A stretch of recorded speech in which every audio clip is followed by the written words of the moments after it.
جی پاکستانیوں، آج 25ویں روزے کی تیاری کی جا رہی ہے۔ 25واں روزہ مذہب اسلام میں اور اسلام کی تاریخ میں بہت اہمیت کا حامل ہے،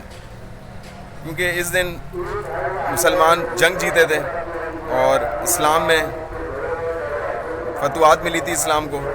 یہ فتوحات کا دور حضرت عمر فاروق رضی اللہ تعالیٰ عنہ کا تھا، جن کے دور کے اندر اسلام کو بہت فتوحات ملی اور فتح کے فتح، رقبہ کے رقبہ فتح ہوتے گئے علاقے۔ لیکن حضرت عمر فاروق رضی اللہ تعالیٰ عنہ کے انتقال کے بعد، شہادت کے بعد، پرابلمیں بڑھیں مسلمانوں کے لیے، اور بنو امیہ کے لوگ مذہب اسلام کے اوپر بہت بری طرح اثر انداز ہوئے،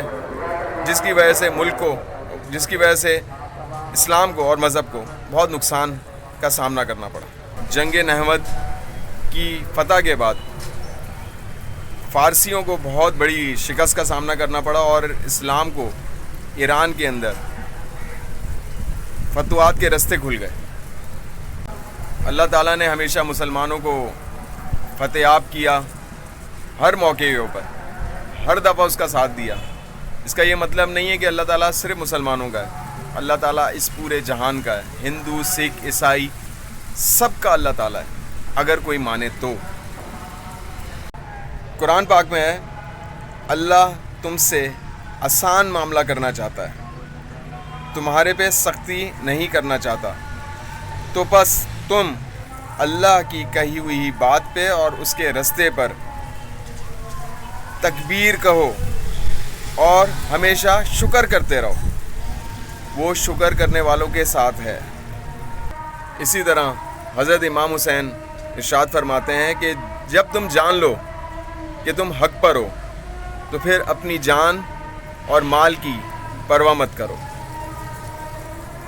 اسی طرح مولا کائنات حضرت علی کرم اللہ وجہ ارشاد فرماتے ہیں کہ یہ دنیا گزر جانے کی جگہ ہے، ٹھہرنے کی جگہ نہیں ہے، عقل مند انسان یہاں مسافر کی طرح رہے تو بہتر ہے۔ جی پاکستانیوں، ہم نے بھی سدا اس دنیا میں نہیں رہنا، ہم نے بھی مر جانا ہے اور مر کے اللہ تعالیٰ کے سامنے جانا ہے،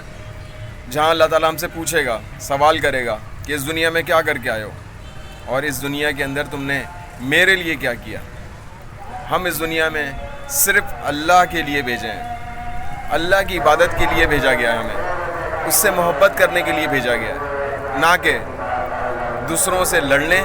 اور ٹائم ضائع کرنے کے لیے۔ اللہ تعالیٰ بے حد رحیم ہے، ہمیں موقع دے رہا ہے جنگ کے زمانوں کے اندر، جہاں جنگیں ہو رہی ہیں پوری دنیا کے اندر، پاکستان میں کچھ بھی نہیں ہو رہا، ابھی امن ہے، تو ابھی اللہ تعالیٰ آپ کو وقت دے رہا ہے، آپ کو ٹائم دے رہا ہے کہ آپ اندر سے مضبوط ہو جائیں، اپنے آپ کو اندر سے طاقتور کر لیں، اپنے اندر اللہ کو بسا لیں، تاکہ جب مشکل پڑے، جب وقت آئے تو ہمارے اندر کی چیزیں ان جانوروں سے، ان درندوں سے لڑیں اور کامیاب ہو جائیں۔ اللہ تعالیٰ مسلمانوں کے ساتھ ہے، انسان کے ساتھ ہے، حق کے ساتھ ہے۔ اللہ تعالیٰ سے میں اس لیے دعا کرتا ہوں کہ یہی دعا کرتا ہوں کہ کوئی عروج دے نہ زوال دے، مجھے اپنا اتنا کمال دے، مجھے اپنی راہ میں ڈال دے کہ زمانہ میری مثال دے، تیری رحمتوں کا نزول ہو، مجھے محنتوں کا صلہ ملے، مجھے مال و زر کی خواہش نہیں، مجھے بس تو حق حلال دے، مجھے رزق حلال دے، میرے ذہن میں صرف تیری ہی فکر ہو، میری سانسوں میں صرف تیرا ہی ذکر ہو، تیرا خوف میری نجات ہو، سبھی خوف دل سے نکال دے، تیری بارگاہ میں اے رب میری روز و شب دعا ہے یہی، تیری بارگاہ میں اے رب شب و روز یہی دعا ہے، تو رحیم ہے، تو کریم ہے، مجھے مشکلوں سے نکال دے. اپنے ماں باپ کا، اپنے بہن بھائیوں کا، اپنے بیوی بچوں کا، اپنے دوستوں کا، اپنے رشتہ داروں کا اور اپنے ارد گرد کے لوگوں کا بہت زیادہ خیال رکھیں، کیونکہ اللہ ان سب کا خیال رکھتا ہے اور آپ کا بھی خیال رکھتا ہے. تو آپ کا یہ فرض بنتا ہے کہ آپ سب کا خیال رکھیں. السلام علیکم.